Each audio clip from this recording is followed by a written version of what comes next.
Hello, my name is Nate Lammy, and I am the Professional Development and Training Specialist here at Flat for Education.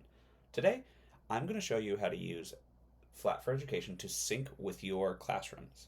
So, if you're a Google Classroom school, if you're a Teams school, or if you have any of the other options on this list, either here or here, you'll be able to connect your Flat for Education classrooms to your regular learning management system. So, in order to find that class pages, you're going to go to Flat for Education, the home, and then Classes, and we'll bring you to this dashboard. Each of these colored boxes are different classrooms that we have set up, or I have set up for assignments. So if I go to my demo class here, I can see all of the assignments. If I go to assignments, all of the assignments I have uploaded. So I can manage when they're due. I can see when students have turned things in.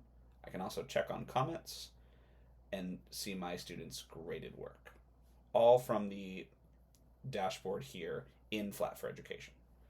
You can do the same thing using Google Classroom, Teams, and the options of your choice if you sync it using this feature.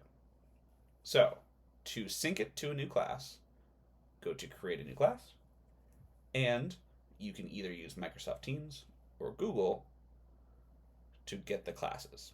Now, I do not have a new classroom here, but if I click this button, it will bring me to my Google Classroom where I can make a new class. In this case, let's do that.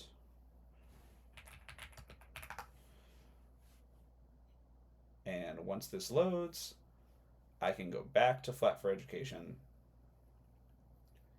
and I will have a new class to choose from. Once I hit sync, my students from that Google Classroom will also be synced in my Flat for Education class.